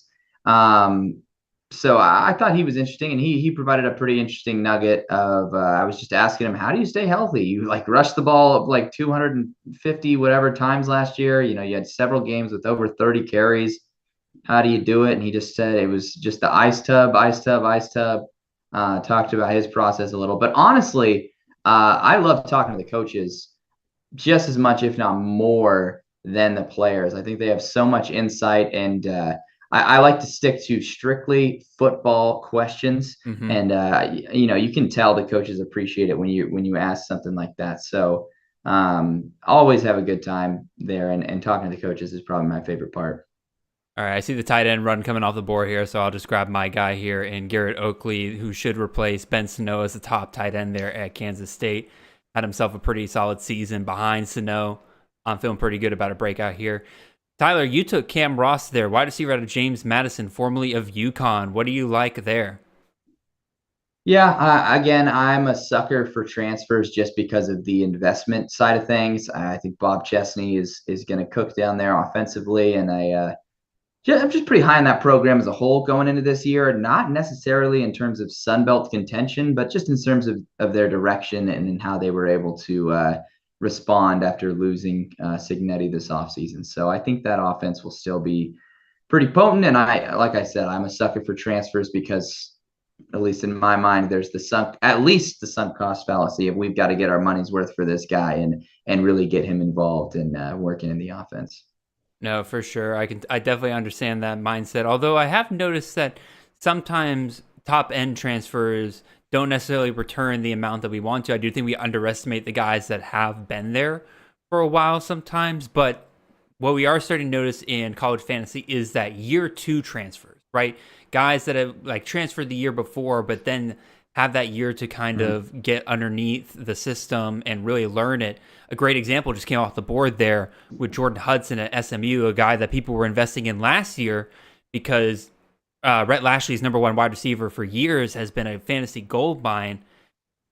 Didn't quite have the year that we want to, but now again, he's in his second year. We get Preston Stone back, obviously. And I think he's an excellent target if you're a believer in that potential of a second-year transfer guy. Yeah, definitely. The key will be if SMU's roster is built to survive in the ACC. The good news for SMU, though, and according to our CFF guide here, we're looking at the easiest schedules among Power 5 teams. Guess who's right at number 1? SMU. They got a pretty easy draw from the ACC this year for the most part. So they've got that Boston College schedule yep. basically from 2023. Again, you're talking about at Nevada, Houston Christian, BYU, TCU, Florida State at home, at Louisville, at Stanford, at Duke, Pitt, Boston College, at Virginia, California. Like you miss a lot of the heavy hitters there. Seriously, so, I mean, you want to talk about schedules. Nevada, who's on that schedule, they have one of the most brutal Group of 5 schedules I've ever seen in my life. All right, I just went ahead and took Lewis Brown out of San Diego State. Again, Sean Lewis is always going to be an offense that I'm going to invest in. I'm honestly, I talk about this on tomorrow's CTN episode. It'll be available everywhere. That I'm surprised more people are taking shots on AJ Duffy, who's actually still on the board right now, but less people are taking shots at the wide receiver, which is even more productive typically for CFF than we even see out of the quarterbacks a lot of times. And Lewis Brown's my guy that I'm investing in right now. Again, had a great spring game. I had a lot of praise kind of to end the spring period there. I like what he did at Colorado State last year. I'm looking forward to him potentially being the number 1 guy there, and I'll absolutely take that shot. Let me ask you, Tyler, before we get to your pick there of Ben Urosek, you're a big Oregon State fan. Obviously, they lose Damien Martinez. Anthony Hankerson just came off the board there. Is that who you expect to be the number 1 guy at Oregon State this year? Yeah, I don't know. I definitely think it'll be between him and Griffin. So Griffin, I know, is a ways down the board as I just looked him up. So we'll see. I definitely thought it was going to be Griffin. I know who their quarterback is going to be. I know it's going to be Giovanni McCoy. And okay. I'm actually excited. I'm excited about some of the things they've got going on offensively speaking, because they do have actually a decent amount of continuity, all things considered, on the offensive front. And at receiver, they have a very exciting young guy in Jordan Anderson coming in, who's a 4-star. And then they landed a big-time guy in Darius Clemens from Michigan. So there's actually like some substance there offensively speaking. The true test will be the play calling and the scheme, which can get really bad in a down year, as we saw in the Gary Anderson era at Oregon State. But we'll see. We'll see what happens. We got Ryan Gunderson in there as a relatively unproven offensive mind, but he developed DTR at UCLA. That's kind of his big thing. So I'm optimistic, but I think Hankerson, either way, he'll be in that rotation, because that's kind of what Oregon State did do in the Smith era. And I think it's, I don't know, it just feels like it's ingrained into the Oregon State culture, kind of multi-running back systems. For sure. And are you expecting them to be like the fact that they're basically playing a Mountain West schedule this year? Do you think that's going to kind of ease the pain of losing Jonathan Smith and top guys like Damien Martinez? Yeah, I mean, it just will from a record standpoint. Like we could win 8 games this year just from having a Mountain West schedule. But I mean, we're not going to be close. I mean, the teams the last 2 years, Oregon State back-to-back seasons legitimately had a top 15 squad, which was the first time, frankly, that has ever happened in my life. So they were just great. I mean, even last season, I remember at a certain point late in the season, Oregon State was being rated by rating systems like near the top 10, which I've legitimately never seen. But obviously, they couldn't get the bounces they needed, especially against Washington in that game. And then all the coaching stuff happened. So I think we'll be worse, but we could end up with an improved record just by virtue of the schedule. No, totally understandable. All right, I just went ahead and went safe with it. I took Eckhouse just to make sure I locked up that room. There's a couple of other guys I'm looking at here to kind of round up my quarterback room. Let's talk about your last 2 picks here, Tyler. You took Ben Urosek at UGA, Ayo Adeyi there at James Madison. I'm a big Oscar Delp fan. I do believe he'll be the number 1 tight end at Georgia. Regardless, I don't think anybody should expect Delp or Urosek to be Brock Bowers. Brock Bowers was his own animal. And I think if people are looking to, if you're looking to get Bowers out of that, I think you're making a mistake. But what do you like about Urosek, and what do you like about Ayo Adeyi? With Adeyi, I'm just rounding out that James Madison love, that Bob Chesney love, believing in that system. I think he should be productive there. And then in the case of Ben Urasek, I'm just a big Ben Urasek fan. What can I say? I think I watched him at Stanford. I'm a big West Coast guy, so Mm-hmm. I just think he's a beast, and I watched him do too much good stuff over the last couple of years that I think he's going to have a really good shot at beating out Delp and being the guy there. And I think obviously you're not going to see anything Brock Bowers-ish, but I think you could see some creativity getting the ball in his hands and some productivity there. Yeah, even if you get like 60-70% of what Brock Bowers did last year, that's still a great CFF tight end option. And I will say, again, just on film alone, Urasek, in my opinion, looks like he has the best hands out of that room. My main thing is he wasn't there during the spring. He technically came in late, but like he was just on campus the last week of spring. He didn't actually get to participate in any of the drills or anything. And I do think that's going to hinder his ability to surpass Delp on the depth chart, in addition to the fact that, again, Delp's been there for a couple of years, probably more well-rounded as a tight end than Urasek. Urasek definitely still has some work to do in terms of the physicality and blocking department. And Kirby Smart, he's going to want to make sure that anybody out there is going to want to block. So that'll probably hold him back a little bit, but he'll probably have some great weeks and be good for you in your CFF best ball team here. I'm going to pair up Lewis Brown with his quarterback here. I kind of mentioned him earlier. I'm surprised nobody sniped me on him here, but I'll take AJ Duffy there at San Diego State. Sean Lewis system in the Mountain West. I'll keep roll him in. I'll keep taking as many San Diego State players as possible if they can get it going in year one, which Sean Lewis has already shown he can get it going in year one at Colorado. I don't think there's any reason to expect he can't do it over there at San Diego. Yeah, I mean, you were talking about Sean Lewis earlier, and I think we moved on from it, so I didn't get to necessarily talk about him. But I love Sean Lewis, and I think, you look at what he was able to do with the talent at Kent State, at San Diego State. I definitely think he could get those guys up and rolling pretty fast. But we're gonna go ahead and just clean house here with our tight end room. Oh, there you go. And we're gonna go just Oscar be safe about it. No, I think that's one of the better tight end strategies I've seen there. Like, why not? Why not grab both of them? I feel great about my tight end room right now. I would say, yeah, you got, is it Brent Keithy, Colson Loveland, and just basically the guaranteed tight end one at UGA?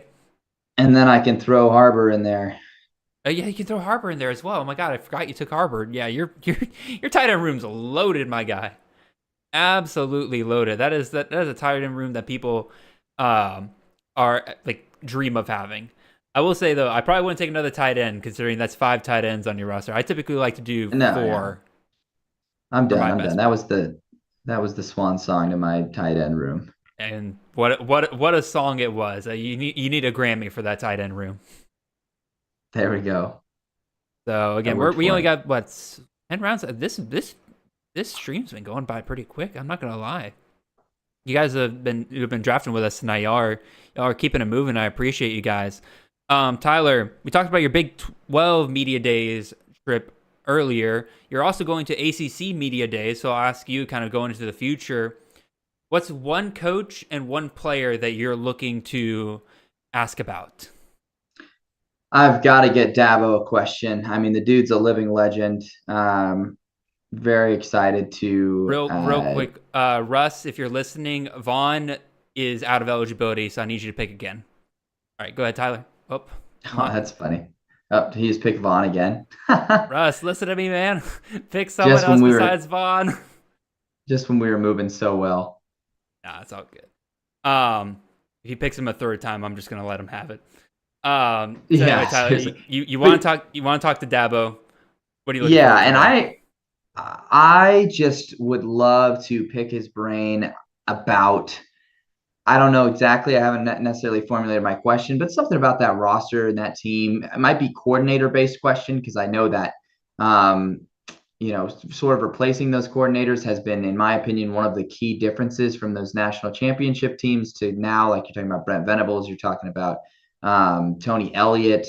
So it might be related to that. I definitely want to avoid the portal because I know I'm just going to get a half-assed response if I ask about the portal because he's asked about that all the time. Mm-hmm. And I admittedly haven't looked at the list of players that'll be there yet. But if, there's a lot of good players to ask. I mean, I definitely track down some Miami players. Maybe get to Damien. Maybe get to Cam Ward if I can. But it's just a blast. I never know exactly who I'm going to talk to, and it kind of flows really well. Um, So I guess for people asking who might want like a behind the scenes look here, like what's the process in terms of being able to get to media days? Like what's it like when you're actually there, like as somebody asking questions to these players? Like what does that look like? yeah. So I mean, it's just a really cool environment to be in because they're first off, they're very welcoming. They treat the media very well. They feed you. They've got places for you to take notes and do all that stuff. And coming in prepared with questions and seeing all these just players and coaches casually just walking around, standing there, like you'll have like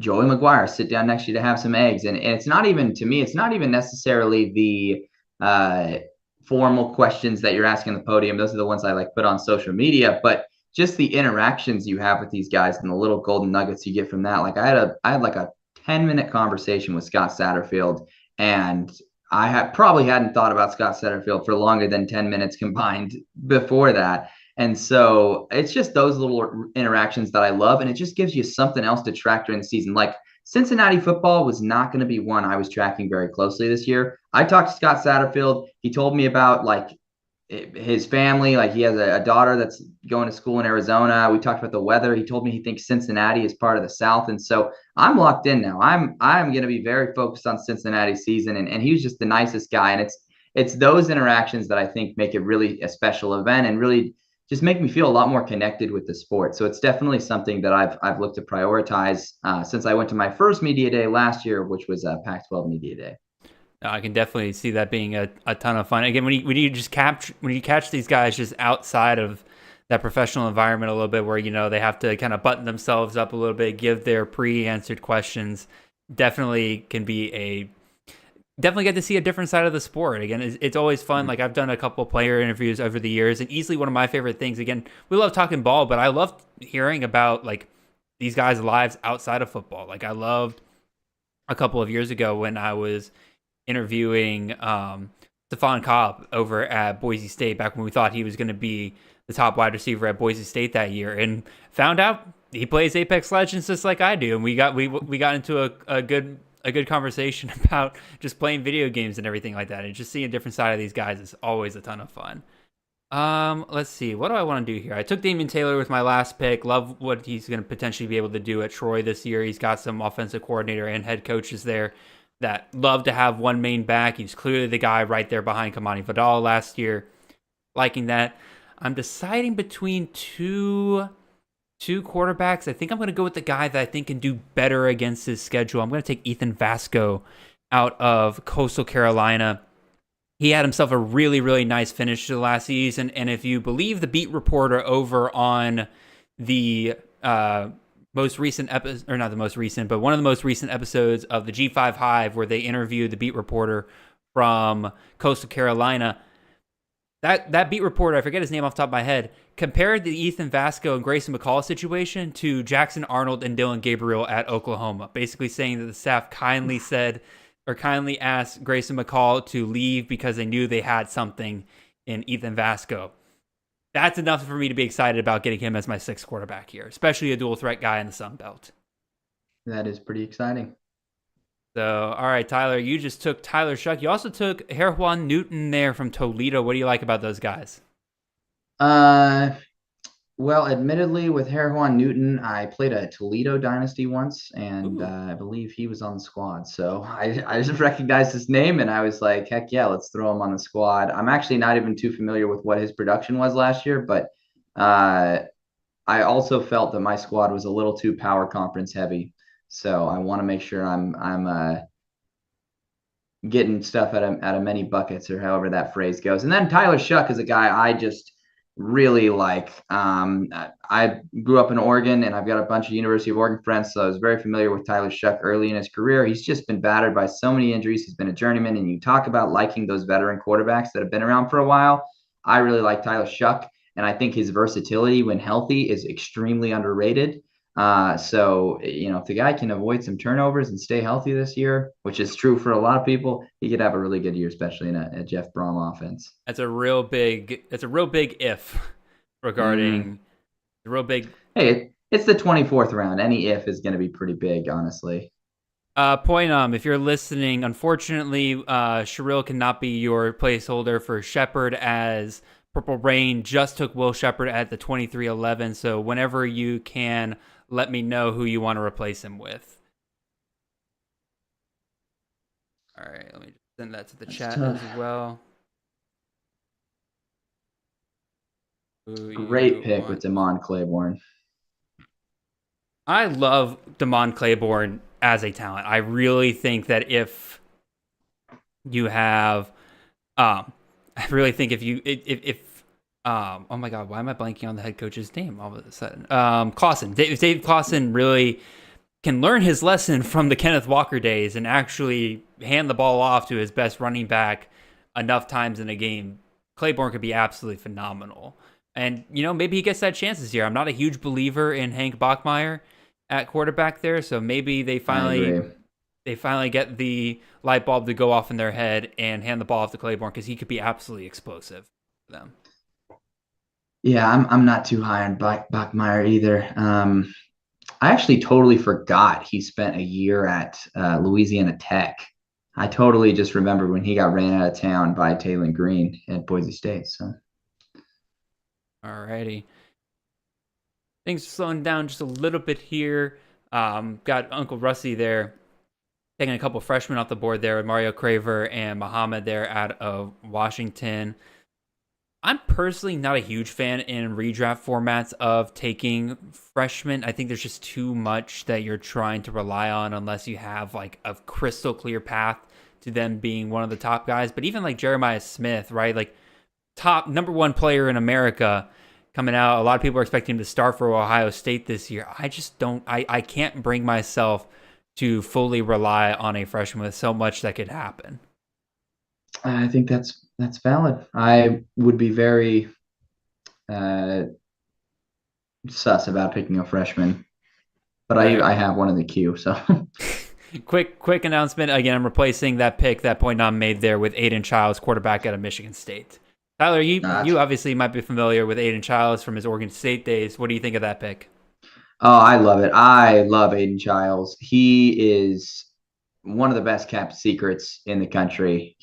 At Oregon State, I'm not sure if many people were familiar with how they were doing it last year, but they would have, I think it was like every third drive or every fourth drive throughout the season, no matter what, no matter how close the game was, they gave Aiden Childs a drive instead of DJ Uyunglele. And some of the flashes he showed, fantastic. I don't think he threw a single pick. I think he ended with like 6 touchdowns, no interceptions or something like that in very sparse playing time. So I was really, really depressed when he got snatched away and followed Jonathan Smith to Michigan State, because the dude can absolutely ball. So I know a lot of our recruiting team was very, very high on him. He's got a lot of great tools. And I know a lot of our recruiting team was very disappointed to see him actually follow Jonathan Smith, because they think that there's a lot of coaches out there that could unlock an even higher potential with Aiden Childs compared to Smith's relatively conservative approach on offense.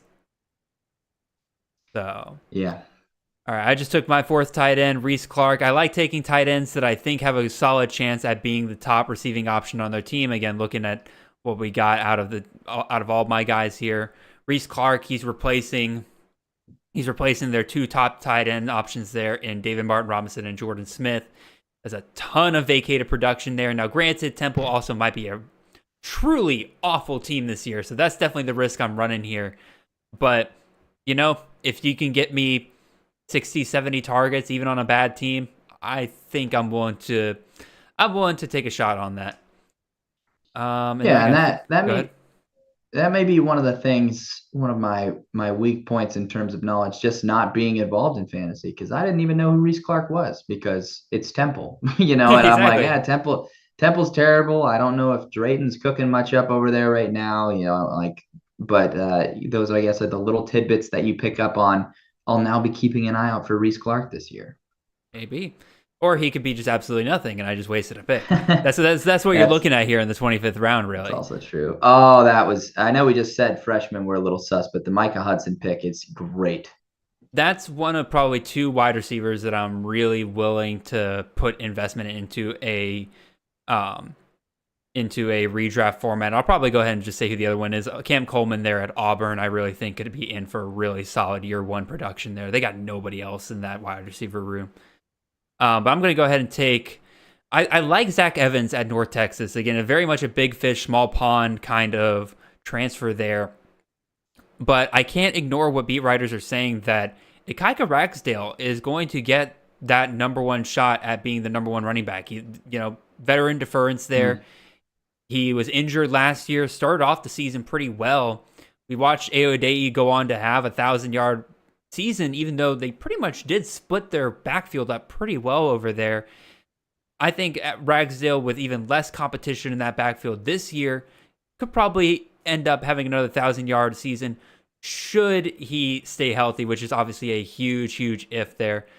Tyler, I see you're hedging the Miller Moss starting role. You're just taking the upside shot at Maeva getting the job at one point.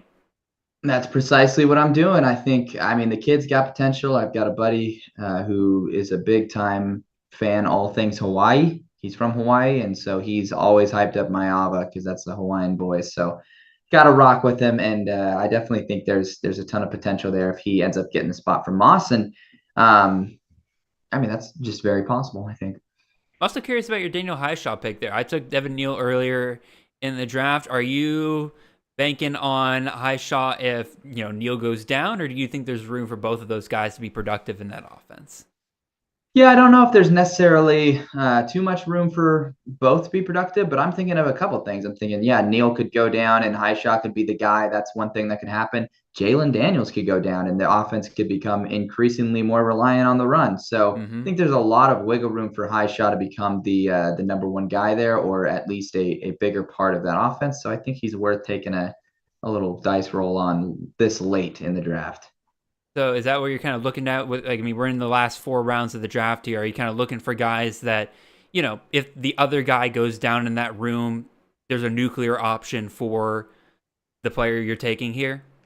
In some cases, that's what I'm looking for. I don't know anything about this guy, but he's a freshman at Ball State that's up here for some reason, so I'm going to take him. So that's probably a placeholder because the player that people are taking a look at there most likely is Braden Sloan. He is a transfer from the FCS level. I think it's Eastern Kentucky Eastern Washington. Okay, well I'll take Braden Sloan. That works for me.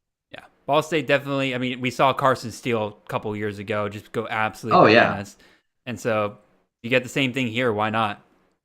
Although I know Steele last year at UCLA, he didn't end up being their top back in terms of carries, did he? They had he did, but barely. TJ Harden was very much right there with him, and neither one of them really ended up being fantasy relevant. Great pick there by Mando. With Landon Ramsum. If you listen to tomorrow's CTN episode, we talk the Rice Owls, and they are very much an underrated offense in terms of some of their other options outside of, Dean Connors, who went off earlier in this draft, and then Bowden Green, who went off pretty early in this draft compared to where he normally goes. I think he went, 19th round here? I've seen him go as late as the 25th and later in drafts. So another guy that's very underrated. I just took Dylan Goffney out of Colorado State. Guys, we know for a fact there's going to be 2 great options in the passing game for Colorado State. They don't rotate the receivers very often. They pass enough to where 2 guys can be relevant there. Obviously, Torrey Horton's going to be your main guy, but they lose Dallin Holker. And as of right now, we don't really have a clear guy to replace Dallin Holker in that tight end position. And so I'm betting on another over the middle of the field target here in Dylan Goffney. He's their only returning wide receiver with any kind of extensive experience in the slot there.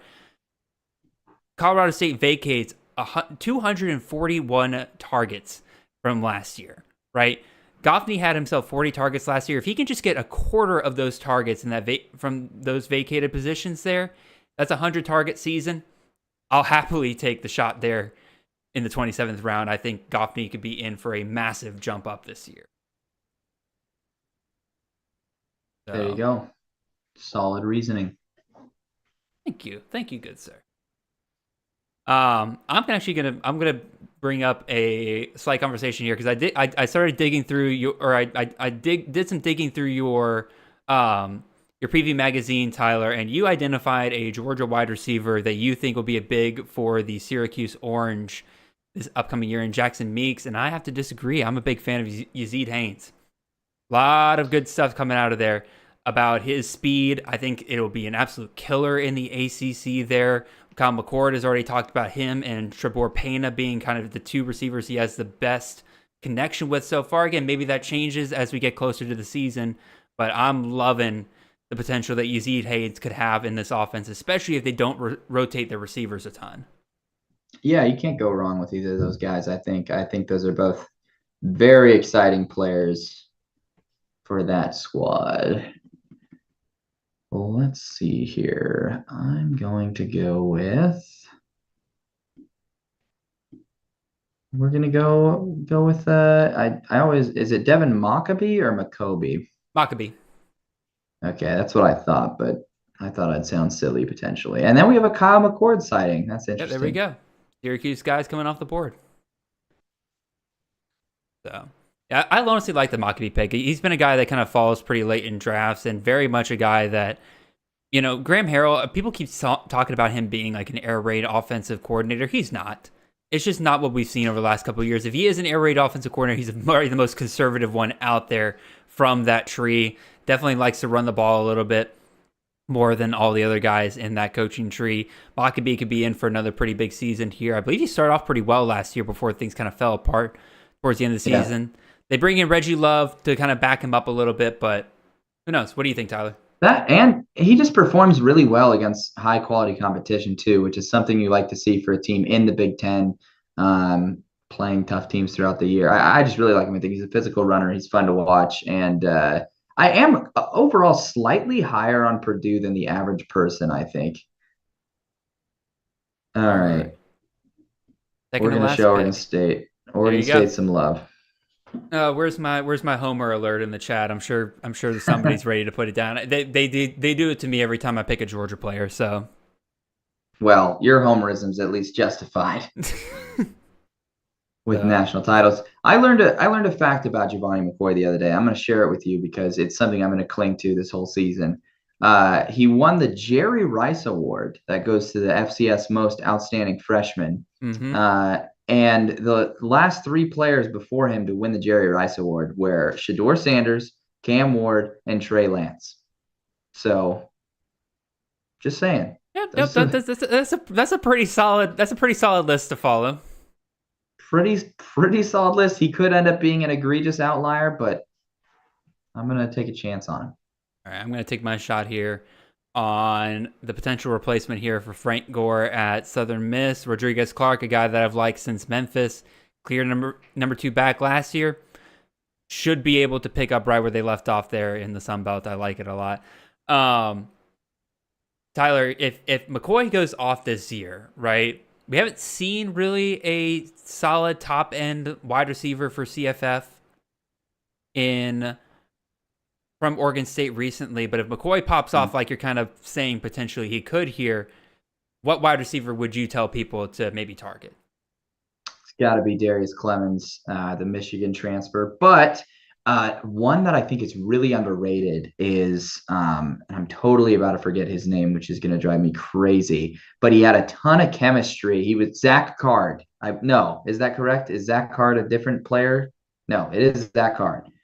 Zach Card. I just confirmed it because I was worried I was saying a guy from a different team. But he had a ton of chemistry with Aiden Childs, and they were cooking last year. I believe he ended up redshirting all of last season. He might have had a few appearances, but he's a guy that I think could totally blow up and surprise people and kind of become a household name. So keep an eye out for Zach Card for sure. And then Darius Clemens, Jordan Anderson, those are some other guys. All righty. I just took my last pick here. I'm just going to throw some shots at offensive systems I know I love. Keelan DeBoer's offensive system at Bama. People love Jeremy Bernard, but, there's room for 2 wide receivers in that system. And Kobe Prentice being that other outside guy there. I'm not a huge fan of Kendrick Law as a pure receiver, so I think Prentice is probably your second best bet there to be a big-time contributor for Bama this year. Because they got to throw to somebody else besides Jeremy Bernard. Solid gamble. I like it. I wonder if Ched Study is an Arkansas State fan with the back-to-back Arkansas State picks. Could very well be. Did he take... Because I have gone with back-to-back Oregon State picks. All righty. We're ending with Jam Griffin. Maybe he starts over Hankerson. Hey, it's a bet. It's a bet you got to be willing to make, right? And he's not only been at Oregon State now, but he was there before, right? He's been kind of a journeyman, so like is now. He pretty much just took a 1-year hiatus at Ole Miss and then came back. So, all right, we got a couple of last-minute questions here being dropped in the chat as the draft finishes up here. First of all, thank you all of our drafters for doing this tonight. Fun draft, a lot of great value coming off the board here. You guys did a great job. Devin Davis, we talked about a little bit about freshmen earlier, Tyler.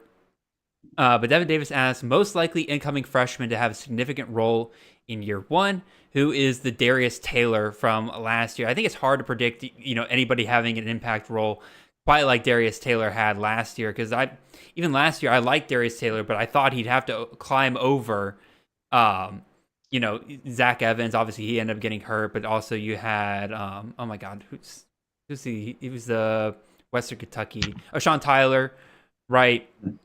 I wasn't a big believer in Sean Tyler, but there's still guys for him to climb over. So I'm not sure exactly who that's going to be in that role. But again, instant impact guys. Again, I mentioned Cam Coleman earlier. Micah Hudson, Tyler, you talked about him earlier. He's probably the one that has the highest upside in terms of if he's the starting slot wide receiver and that offense rolls like it is, he'll be absolutely massive. Anybody else kind of come to mind, Tyler? Micah Hudson's easily the first guy. Talking to Joey McGuire and hearing his sound bites at Big 12 Media Day, he is not shy about it. He is like, Micah Hudson is going to be a beast for us. Cam Coleman at Auburn is a guy you cannot sleep on. Jeremiah Smith, if you want to take a swing for the fences over at Ohio State. It's all those receivers that I think I really like from this class. Not really from a fantasy standpoint, but there's a lot of defenders that I think can really step up this year too. It feels like there's a lot of high impact, potentially freshmen. And then if you're a psychopath from Nebraska, you could just go for Dylan. No, absolutely, for sure. This year. Oh, sorry, didn't mean to cut you off there. Again, Dylan Raiola, obviously massive talent. If you're in like a Devy league or a C2C league where you get the benefit of having him on the NFL side, obviously great pick. I just think he'll take the Quinn Ewers route in CFF, where I think his ceiling is going to be capped at like QB 40 just because he doesn't run that much, unfortunately. Oh, I agree 100%. But I'm just saying, if you're a Nebraska fan that's sick in the head. I will say, if you want a little bit of a deeper option there, Devin, again, been talking a lot about San Diego State tonight. I like AJ Duffy, but Danny O'Neal, true freshman there, he's apparently in it to potentially win that quarterback competition here in the fall. AJ Duffy hasn't fully locked up that job yet. So Duffy goes down during the year or, just kind of falls apart at any given point, you could see a true freshman starting for Sean Lewis's offense there in year one. So that's definitely somebody I would keep an eye on there. Todd Skids asked, with news of Tylan Hines switching to wide receiver, probably slot, how does this affect his value? The other wide receivers, who is the starting running back? I don't give a crap who the starting running back is in the run and shoot offense. In terms of Tylan Hines, I liked him so much. He was so explosive 2 years ago, but man, he was just bad last year. Yeah, he got nicked up and everything, kind of ended his season early, but even when he was playing, he just wasn't very good like we saw the year before. I don't think he's overtaken Ashlock for that starting slot there. I think, in my opinion, Hines would be just a wasted pick. As much as I want to see a resurgence from him, I don't see it happening. What about you, Tyler? You have any thoughts on Tylan Hines?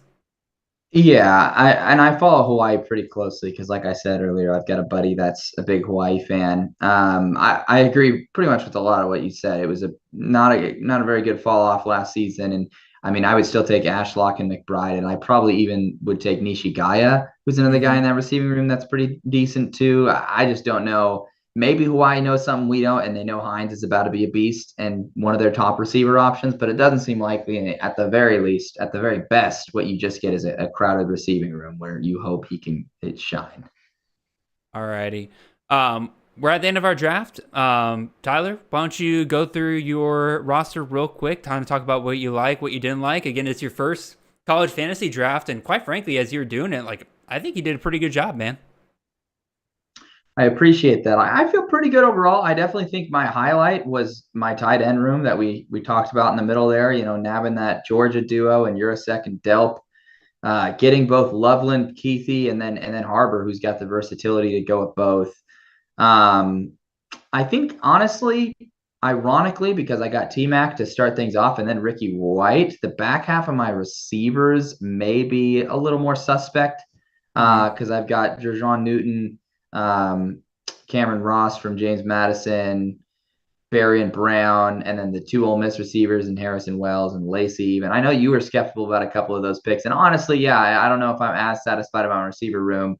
And but actually, I do like what I've got at quarterback, and I feel like running backs wise, we're in a good spot. So I feel good after the draft. I feel like I'm winning the whole thing. That's the attitude I like to hear from you, man. Again, I like your quarterback. Again, Shuck was a great pick there in the 24th round. I think, again, even though there's the injury concern, right, he hasn't had a full healthy season since his time at Oregon. I think he's played less than 4 games in each of the last 2 years. So it's just been a very unfortunate ride for him last couple of years, but great pick there. Baron Morton could be fun in the 18th round there. And I think really your starting duo there of Haynes King and Grayson McCall, I think will carry you through a good chunk of weeks there, assuming that their offenses are as productive, if not more productive, than we expect them to be. Yeah. My draft, I'm feeling pretty good about. I'm glad I was able to get both Eckhouse and Mateer. I'm feeling pretty solid about that. Adding them on, like, for me having missed out on some of my top quarterback options, I'm feeling pretty good between the starting 3 of Brady Cook, Jacob Zeno, and either one of the Washington State quarterbacks, whichever one wins the job there. Running back, I like the fact that I was able to load up on top end guys early and then was able to find some guys that I like taking the upside shot on later on.